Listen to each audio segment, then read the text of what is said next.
שילה, בוקר טוב. בוקר אור. אנחנו היום 16 לחודש מאי, המשך הראיון.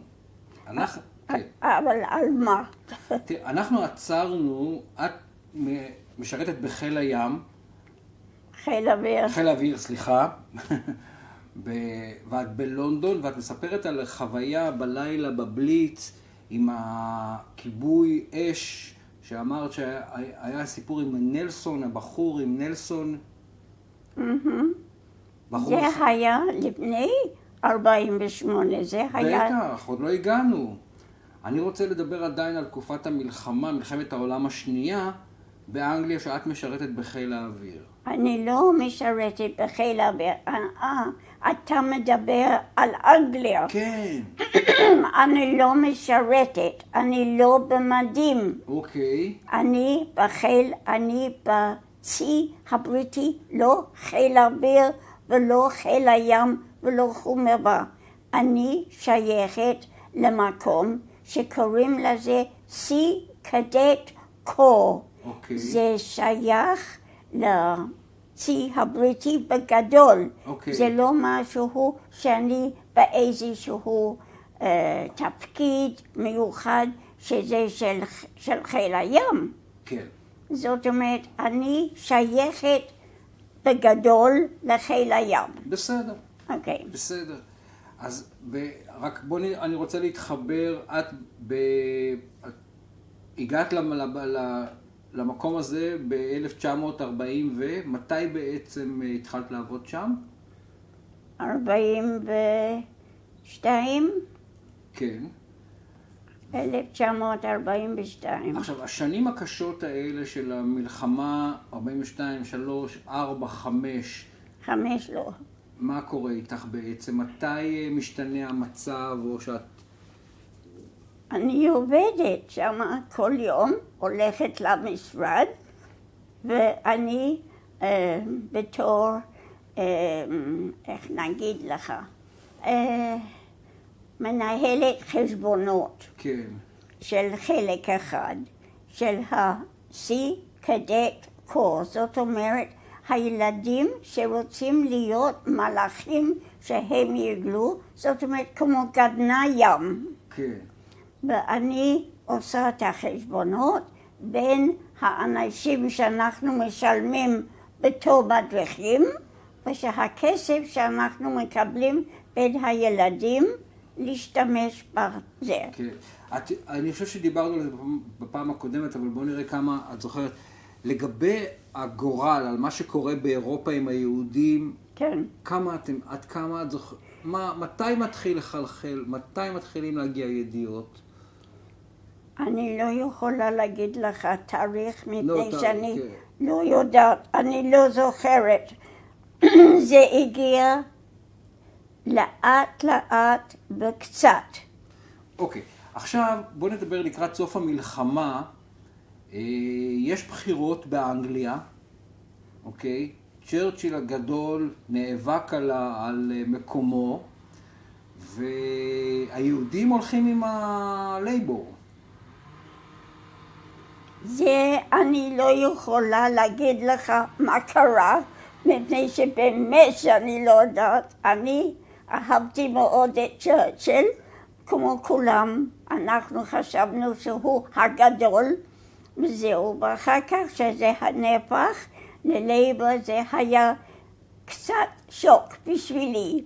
אבל תראה, זה מה שהיה, וזה בינתיים להמשיך לעבוד ולהיות בתנועה של יהודים. אני הייתי בהבונים. כן. הבונים הרבה שנים.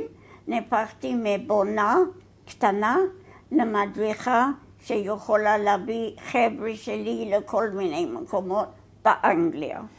אבל אז רק רגע, בוא לפני הבחירות רגע, על הרגע של סיום המלחמה באירופה, על מאי 45, את זוכרת את בטח. מה את זוכרת מאותו יום?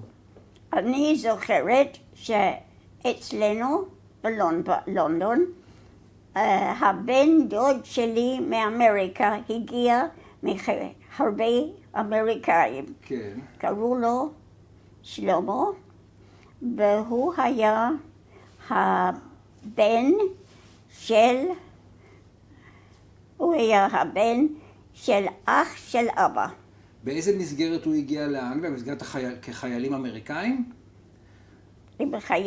חיילים אמריקאים באו לעזור לנו. מה שנקרא so rich, so nice, so far, אמרו עליהם, לא? שהם לחיילים האמריקאים. זה היה בסדר גמור, והוא היה בסביבה. אני זוכרת שהוא היה בא לפעמים עם אוכל מהמקום, איפה שהוא היה עם כל החבר'ה, הדברים שאנחנו לא ראינו אף פעם באנגליה כבר שנים. היה כיף שהוא תמיד הגיע עם כל מיני פקלח של אוכל של משהו. באותו יום של ה-VE Day, הוא קיבל חופש והוא לקח אותי לבקינגהאם פלאס, ואנחנו עמדנו שנינו בתוך ההמונים לראות את המלך ומלכה, לעשות שלום ולדעת שזה... וואו, ביום הניצחון. ביום הניצחון. אני הייתי איתו. איזה יופי. אוקיי. כן, אבל את עדיין במשרד הזה עובדת, את עדיין לא סיימת את המשרה שקשורה לחיל הים. נכון, אני גומרת קצת אחרי המלחמה, קצת אחרי 45, נדמה לי 46 גמרתי. כן, כי בעצם הרבה מאוד צבא, בעיקר הרויאל נייבי, עדיין נמצא בדרום מזרח אסיה, וכולם חוגגים כבר את המלחמה. נכון. אבל עוד יהרגו חיילים. אז זהו, אז זה מה שהיה, זה כל כך רחוק.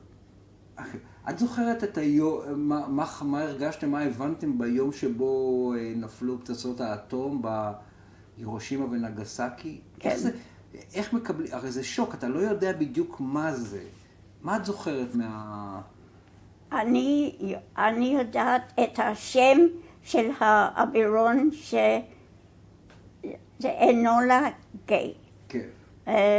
אני לא זוכרת את השם של הטייס, שאחר כך הוא בנה איזשהו בית מגורים למבוגרים בלונדון. אני לא זוכרת את השם שלו, אבל היה הרבה דיבורים על זה, ועל הפצצה האטומי הזה אני לא רציתי לדעת הרבה, מפני שזה התחלת עידן חדש לגמרי. עכשיו, את זוכרת מתי פגשת פעם ראשונה ניצול שואה אמיתי, מישהו שממש ככה בא מהמחנות? מתי פעם ראשונה את ממש רואה? תראה, באנגליה אני הייתי מדריכה בבית במקום באנגליה שהיה לאוטון, זה לא רחוק מלונדון. וזה היה מקום שילדים הגיעו מגרמניה, אבל הם לא היו בתוך המחנות, הם היו כאלה שעברו מכאן לכאן. ילדים אחרי המלחמה. לא, אני מדברת על 46, כן. 47. שנייה רגע, אני רואה שעדיין מבריק בחלון, במשקפיים טיפה אחת, נעשה עוד זווית. כן, סליחה ותודה. כן, כי... אוקיי. אני זוכרת דבר אחד מהזמן הזה. כן. שהיו לנו בחורים שבאמת הם היו ילדים בגיל 14, 13, אבל הם היו כל כך אחרים מהילדים שאני הכרתי באותו גיל. הם היו מבוגרים, והם, שאנחנו נתנו להם אוכל, זה היה דבר אחר לגמרי. הם ביקשו אוכל והם שמו את האוכל בכיסים. אתה יודע, כן. סליחה. לא, זה רק בשביל ההקלטה, כן. וזה, אני אף פעם לא ראיתי דבר כזה, אבל אני למדתי מהר מאוד לא לתת להם סכינים. זה היה מהר מאוד למדתי לא לתת להם סכינים, לתת להם אוכל, ואם הם רוצים עוד, לתת להם עוד. מפני שהם לא רצו לאכול, הם רצו לדעת שיש להם בשביל מחר, מה שהיה להם באירופה. ואני לא, זה בשבילי היה מאוד קשה לקבל את זה, אבל קיבלתי. וזה היה בלאוטון, זה היה 46-7, ובאותו זמן אני כבר רציתי מאוד לבוא לישראל, לפלסטין, אבל בינתיים לא היה משהו, עד שזה הגיע 48, ואני קיבלתי אישור מהבונים שאני יכולה לנסוע לישראל. זה 48 באוגוסט. אני רוצה לשאול אותך לפני זה רגע, רק באוגוסט הגעת, המדינה כבר קמה, אבל רגע. 46 בעצם, אני רוצה לדבר עד כמה את מודעת לאכזבה של הסוכנות היהודית מהלייבור, כי אטלי ובבין בעצם לא פתחו את השערים.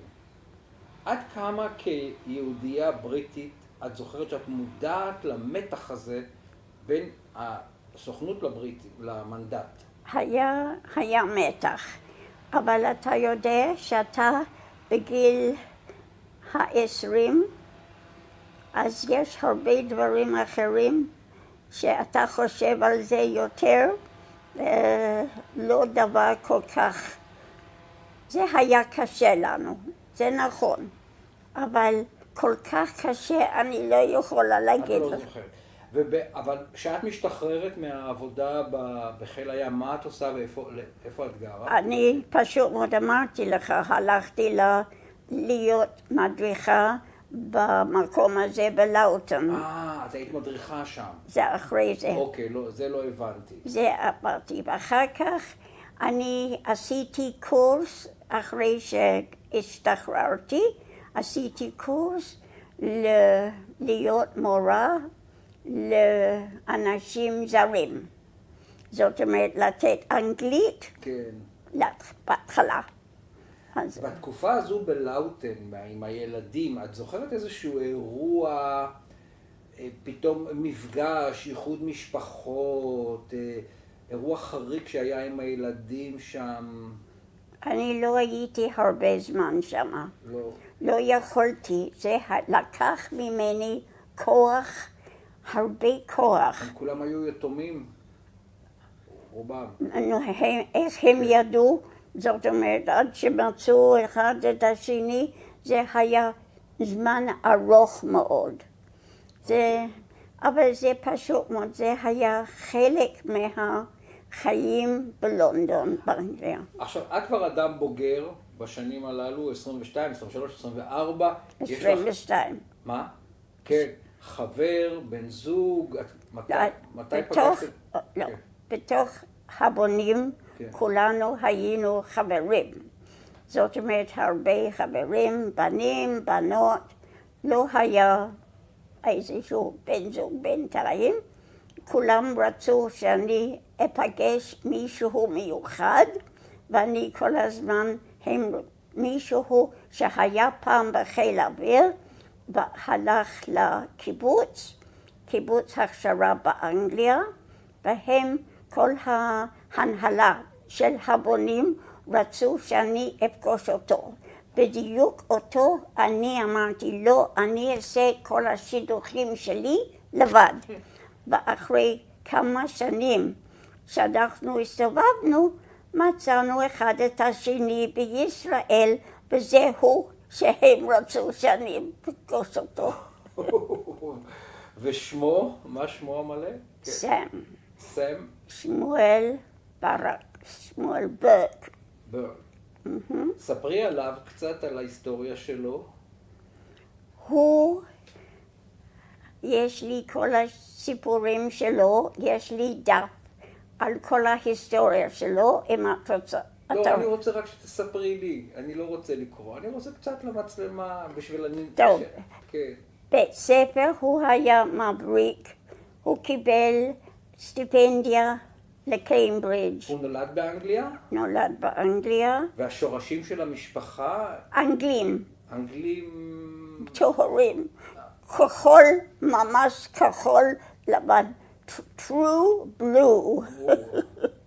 אבא ואמא שלו, אבא שלו הלך לעולמו שהוא היה בן 20, והוא היה בקיימברידג' והוא למד שמה והוא קיבל את התואר שלו, והוא היה אחד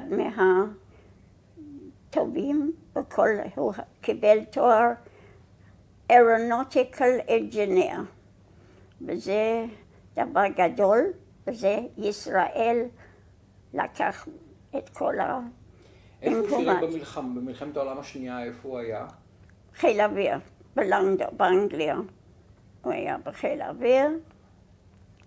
הוא המציא כמה דברים, ויש לי את הכל הכתוב, אבל אם אתה לא רוצה שאני זוכרת, אני חשבתי שהוא החכם שבעולם. יפה. ואוקיי, אז עכשיו בוא נדבר, את באנגליה ומתארגנת לעלייה לארץ. את זוכרת את היום שהודיעו שהוכרזה מדינת ישראל? בטח. אני זוכרת את זה טוב מאוד. אנחנו נסענו לאמצע לונדון.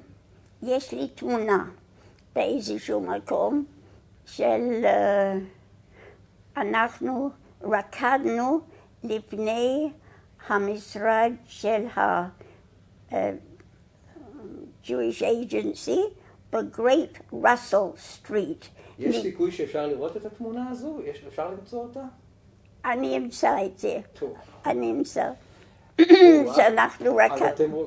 ולא היה עניין, גם לא שאלתי לפני זה, כי על הילדות דיברנו לגבי אנטישמיות באנגליה בתקופה הזו, או העניין הזה של יש לכם מדינה, אז אולי תלכו עכשיו למדינה שלכם. היו אמירות כאלה באנגליה שפגשת? אני לא הסתובבתי אז עם אנשים שדיברו על זה. לא פגשת... אני לא פגשתי. כן. אבל מה כן, שכל מיני דברים שאתה מביא אותי עכשיו למחשבות האלה, שהיו כמה דברים שזה יכול להיות. אוקיי, סיפור אחד שהייתי, זה אני חוזרת, לגיל 12 שהייתי בבית ספר. לא סיפרתי לך. יכול להיות, אבל תספרי, תכף אני אזכר, כן, יכול להיות שדיברנו על זה. אני חושבת עם השש, כן, כן. אני סיפרתי לך. סיפרנו, כן. רק את זה, זה חוויה, מעניין שזו חוויה שמתקשרת לכם אנטישמית היחידה. אוקיי, אבל זה מעניין, זה תמונת מצב שנותנת לנו... אז בואו נדבר רגע על... כי את אומרת שהוכרזה המדינה במאי, ולא נתנו לי לצאת, קודם כל ביוני, קוראים לו, מה-United Nations, שנהרג ברנדות באמצע יולי. לא, הוא בספטמבר. trust me. 18 לספטמבר. מה? לא, הוא כבר מת, אבל לפני זה את אומרת, הוא קשור לזה שלא נתנו לך להגיע לארץ? לא, היה משהו יולי, מישהו נהרג ביולי. אז רגע, אולי לא ברנדות. לא, זה לא ברנדות. לא ברנדות, את לא מהארץ. לא. אני אמרתי שזה, שכחתי את זה. מיקי מרקוס? לא. לא. היה מישהו מה-United Nations שנהרג ביולי 48 ולא נתנו לנו לצאת מלונדון, להגיע לישראל. אנחנו היינו מוכנים ולא נתנו לנו. מי היה זה היה? רגע, אולי יש... אין בעיה. סליחה, לסגור את זה. את אומרת שיש קשר, העובדה שמדינת ישראל קמה, ואת יהודייה באנגליה, ורוצה להגיע לארץ להתנדב, עם החבר'ה מהפונים. יש משהו שקשור לאום שלא נותנים לכם לבוא? אני אגיד לך אולי את זה, הרי בעצם האום ניסה לשמור על האמברגו. כן, זה אני יודעת, לא, זה היה מישהו, היה בן אדם שנהרג ביולי 48, ואנחנו דחו את זה עד סוף אוגוסט, אני הגעתי לישראל. אוקיי? אוקיי. אני לא יודע מי זה מהאום שנהרג בסוף יולי. עכשיו, אתה רוצה לדעת את הנסיעה? כן. אתה רוצה לדעת שפשוט מאוד, אני כתבתי הכל, מפני שזה היה כל כך חשוב לי, וזה, אתה יודע את הספר הזה. אז תקריא אולי קטע, זה יזכיר לך אם את רוצה להקריא קטע שאני שכתבת. כן. Okay. It's called The Journey. The taxi pulled away from the curb and from my old life. The kind faces of my parents pulled into grimaces that pass for smiles when the heart is weeping were a sudden blur as the taxi speeded up and my brother's hand in mine pressed a world of feeling in a split second. He was taking me to the station, there to leave me with my companions, for I was on my way to Israel. I was 23, younger than my years, and my desires were clear-cut in the crystal of youth. The factors that led up to this day were many and varied. My connections with the youth movement, Habonim, from a newcomer in the ranks to a fully fledged leader of a group, my decision to volunteer for the Israel Army in any capacity, and my background of real values, which included justice, freedom, and brotherly awareness. I had an interview with a military-looking man, and then I was sent to a meeting in a blacked-out house where we were given a password. This cloak and dagger stuff was grist to the mill for my adventure-starved soul. The great goal of Zionism, on which I was nurtured, was an escape route for feelings which were so stifled by the day-to-day privations of a long, drawn-out war. And here at last was a way that I too, a young girl, could take with honor. My urge to help my people was not a momentary vision of Joan of Arc or an equivalent, but a real desire to be a cog in a great wheel that would turn the dream of freedom into a reality. What this really meant in terms of work, organization, money, and motivation was a subject that my brain refused to encompass, and only so many years later do I shudder at the naivete of the organization and of our youth. But it worked. That was miracle number one. Shall I go on? Yes, please. The London railway station was large, dirty, and noisy. As I made my way with my little suitcase and my rucksack, all we were allowed to bring with us. My brother disappeared for a moment, and I felt a finger of panic, which I tried to control. How lovely to see that familiar face. He reappeared with a friend of mine. How lovely to see that familiar face and to know that Golda, my friend, would be traveling with me. He also brought me a horseshoe made of silver paper with Scottish heather for luck. It was obviously effective, for I have it till today. Parting from my brother was eased by the fact that in the carriage I found another girl, Sylvia, a nurse, and 6 boys, most of whom I knew from past summers in camp and from various youth meetings over the years. We settled down to the business of travelling to the coast, where we would take a cross-channel ferry, then a train to the great metropolis of Paris. There we would make our way secretly to the Jewish Agency building for further travel information. Very nice. I can carry on. Please, that's okay. It goes on for a long time. Yeah. Because quite honestly, all these stories I wrote down so that I won't forget. Yeah.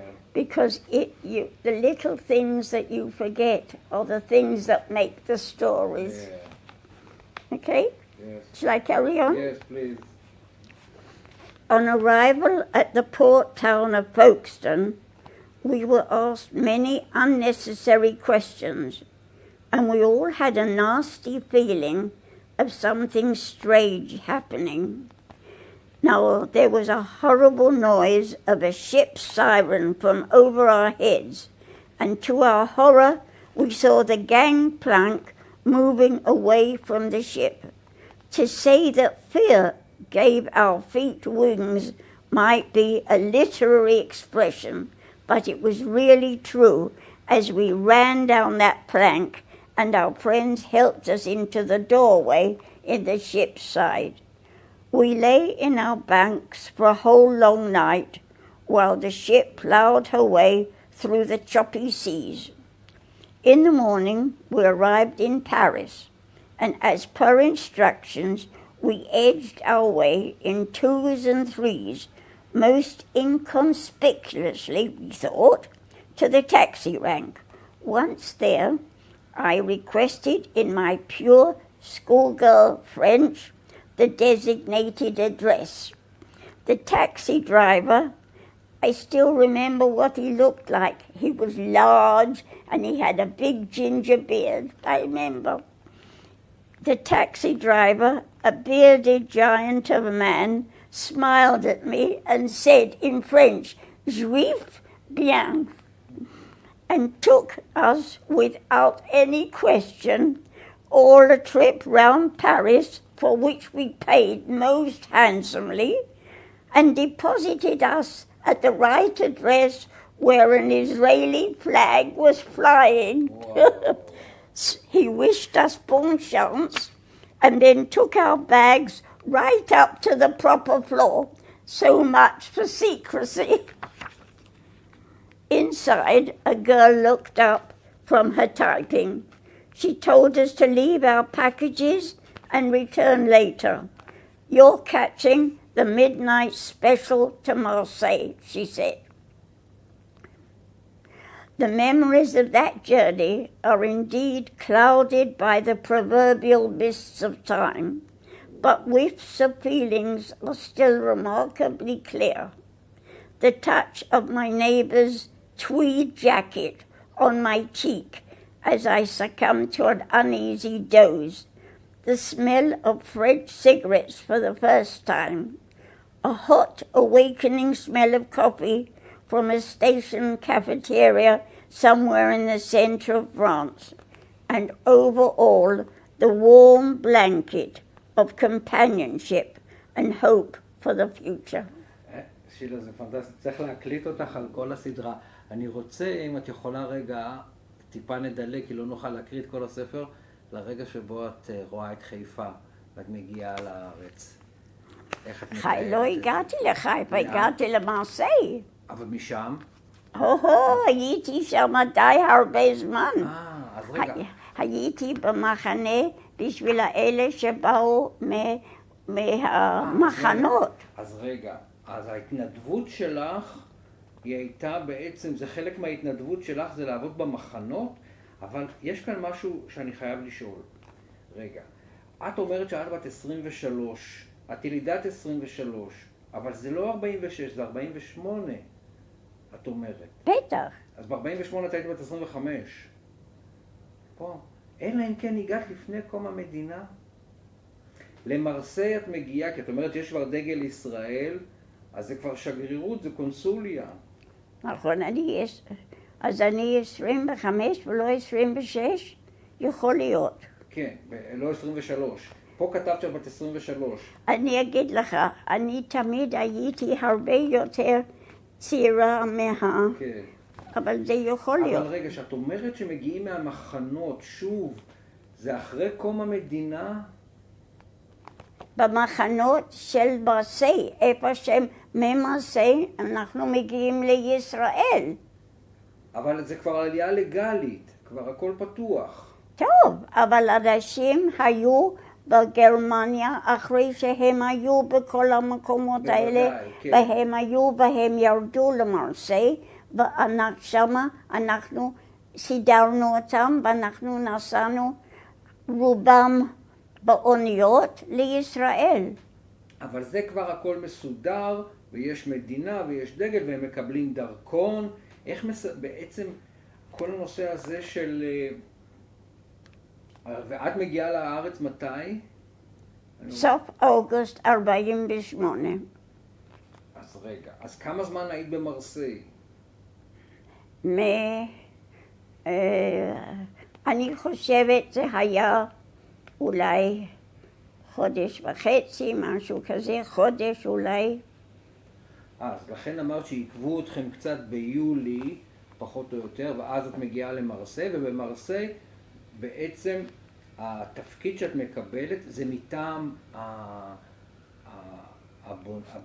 הבונים, זה... לא, זה כבר היה the Jewish Agency. כן, הסוכנות ומשרד החוץ, זה כבר מדינה, יש לנו מדינה. זה פשוט מאוד היה לנו בוס נחמד מאוד שקראו לו אלי. אלי, אני לא יודעת השם משפחה שלו, הוא לקח אותי להיות המזכירה שלו.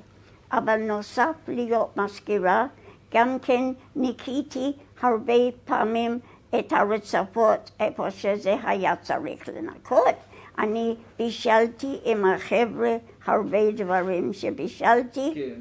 וזה היו לי 4 תפקידים, נדמה לי, בערך.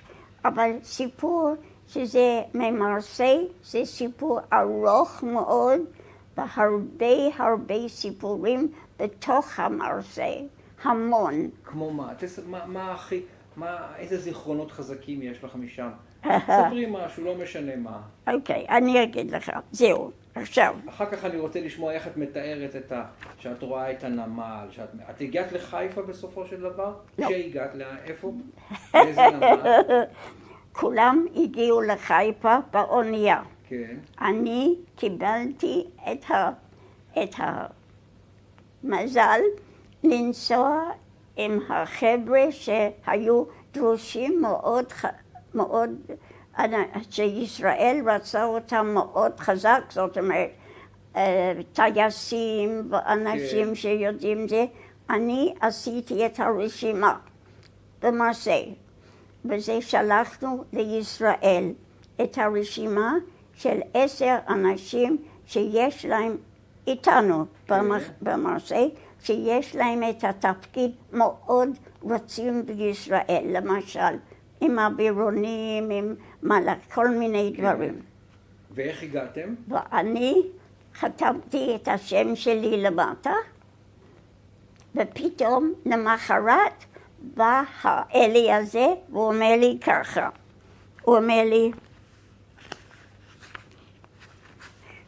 זהו, עכשיו כאן, מפני שראיתי את האוניות, והיה לי הרבה, זה היה משהו שאני אמרתי, אני לא אעבור את זה, אני לא אוכל. אז פתאום, מה היה? עכשיו זה אני צריכה... בטח, בטח. In the days of the camps, המחנות, the children were registered as belonging to families who seemed to be safe. That meant that child Rabinovich was registered as child Milinsky and regarded the Milinskys as its parents. But in Marseille, the child had to be registered as child Rabinovich and handed over to its rightful mother. This caused much heartbreak for both children and mothers, and I was kept busy with other people's problems. And then I remember that day when a woman came with a baby in her hand, and I wrote down her name, and suddenly a woman from the back of the queue came rushing up and said to her, "But she's not your child. After she was born, I gave her to you because I thought you were safe. But she's my child." And I had to make a decision whose child she was. Can you imagine? That was unbelievable. That was something absolutely dreadful. That to this day, I said, I'm not Solomon. I can't put the child in half. And the mother cried, and the mother cried, and I was crying, and I went to Ellie, my boss, and I said to him, I can't sort this out. I just can't. You'll have to come. I cannot. This is too much for me.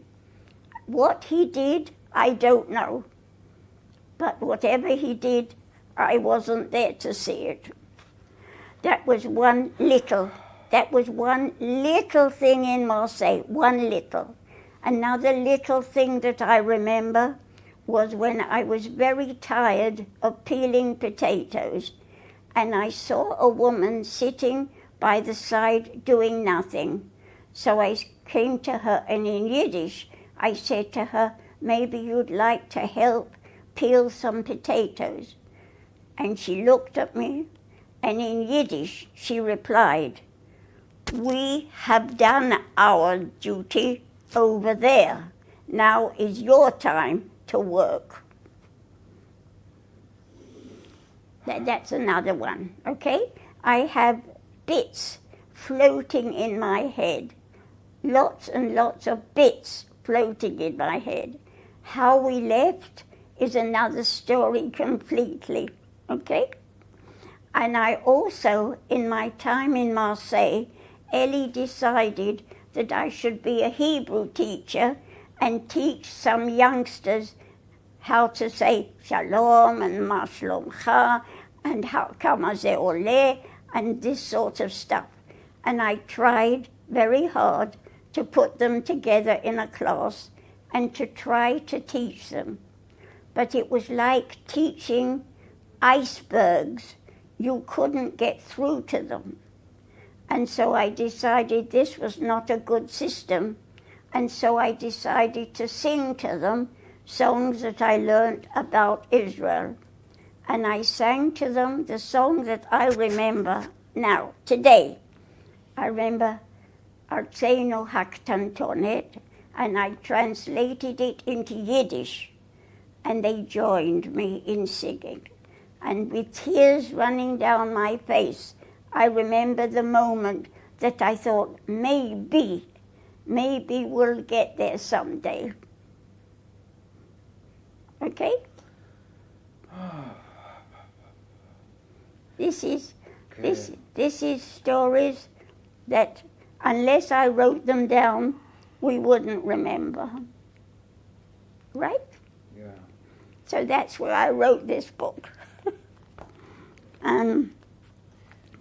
Now the next thing, I came. So how did I come? I came in an aeroplane. I was asked to get a list of people who were army-worthy professions. So we found 2 aeronautical engineers, one tank expert, one munition and detonations man, 2 doctors, and 2 aircraft maintenance workers. Unless I wrote this down, I wouldn't have remembered, right? And I wrote everything down, and I added my name at the bottom.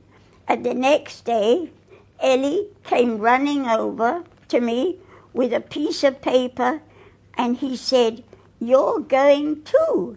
And he burst into peals of laughter because they had sent back an issue, a confirmation that I was going with all these people. So I said, I can't go alone. I have to have Golda with me. There are 10 men going. I can't go alone with them. And Ellie said, "You're quite right." And we had a meeting in a thing, and I still remember the guy, a solid, heavy guy. He said, "That's no problem.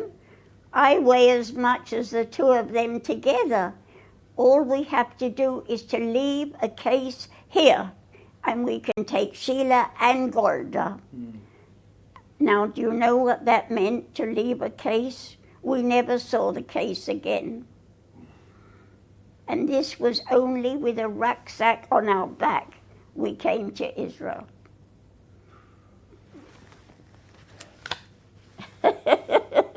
אוקיי. I need to have a drink. אוקיי. כן, אתם מגיעים לארץ מתי בעצם? באוגוסט? תראה, הנסיעה לא היה נסיעה פשוטה באווירון.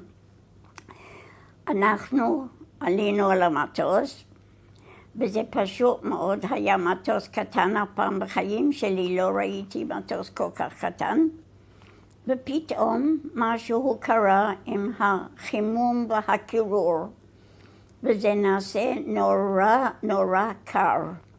אז אנחנו לקחנו מהרקסקים את כל הבגדים, ואנחנו ממשיכים, וזה עושה נעשה קר ונעשה קר, אז נחתנו ביוון. ביוון נחתנו, ועשינו, ואמרו שהם יתקנו את המזגן. אז הלכנו, נתנו לנו רשות ללכת שם זה היה קפה קטן. לאנשים שלא אכלו נורמליזציה הרבה זמן, ללכת ליוון ולשתות חלב שזה טרי מהעיזים, זה לא כל כך בריא, אבל עשינו את זה, ואתה יכול לחשוב אחר כך. לא נורא. אחר כך הגענו לאווירון, ואנחנו נוסעים לישראל, ובאמצע המזגן עושה להפך. זה נעשה מקור לחום. אז אנחנו מתחילים להוריד בגדים, וזה שהגענו לישראל, פתאום הטייס שואל אותנו, אני רואה את ישראל, מי רוצה לבוא לראות את זה? אז כולם אומרים, שילה, לכי את. אז אני הלכתי לתא הטייס, זה היה בעצם פתוח כזה, כן. ואני אמרתי לטייסים, אני רוצה להגיד ברכה. אם אתם, אז הוא אמר, בבקשה. אז אמרתי, ברוך אתה אדוני, אלוהינו מלך העולם, שהחיינו וקיימנו והגיענו לזמן הזה. ואמרתי להם להגיד אמן. והם אמרו אמן, ואז הוא אמר לי, את רואה שמה זה ההרים של כרמל, ואני רואה קטנים, הרים קטנים, ואני כל השנים שאני מדריכה, אני מלמדת את הילדים שיש הר כרמל, הר אצלי זה הר. אז אני רואה, זה הר של כרמל, של חיפה? אומרים לי כן. אמרתי, כל כך קטן. אז הם אומרים, ככה זה. אז אנחנו יורדים בשדה תעופה, קטנצ'יק, ואנחנו, בן אדם נכנס, והדבר הראשון הוא אומר, ברוך הבא, הוא אמר באנגלית, I must tell you that we have a 50. It is very hot here. ואנחנו ירדנו, ולא היה לנו חם בכלל, מפני שבאווירון היה יותר חם. אז ירדנו ועלינו באוטובוס, שהיה אוטובוס שאף פעם בחיים שלי לא ראיתי אוטובוס כזה. אם אני יכולה לצייר אוטובוס ישן, עם כל חלון היה ברזל, וכל חלון היה סגור עם ברזל, היה שחור לגמרי בפנים, וכל הזמן שאנחנו נסענו היה כזה פיק, פיק, פיק, פיק על האוטובוס. אז אני שואלת את הנהג, סליחה, מה זה? אז הוא אומר, לא לדאוג, זה הערבים שיורים מההרים. אתה מבין שבן אדם שגר בלונדון מגיע לקופסה,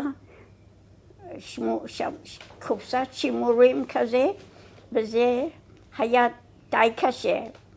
אז הגענו ממש לסוף, וזה היה מקום שקראו לזה אגרו-בנק. אתה יודע איפה זה אגרו-בנק? חולון, כן, בטח. על יד? זה בחולון, כן. אז אני לא ידעתי, וזה, ומה זה, וזה היה מחנה ענקית. ואנחנו נכנסנו, והבן אדם שקיבל אותנו, אני לא יודעת מי הוא ומה הוא היה נחמד, איזה קצין גדול לקח אותנו ואמר, בשביל שתי הבנות האנגליות, אנחנו נסדר חדר מיוחד במרפאה. אז אנחנו ישנו במרפאה, לא באוהלים ולא בשום דבר. ועם זה הגענו לאוכל שלא ראינו כבר חודשים, לא ראינו אוכל כל כך טוב. וזה הגעתי לישראל, אוקיי? כן, ומה התפקיד שאת מקבלת במסגרת ההתנדבות? אתם בעצם עוברים גיוס? אתם מתגייסים? מקבלים מספר אישי? זה סיפור אחר לגמרי, ארוך מאוד. זה 12. עוד מעט. אז את רוצה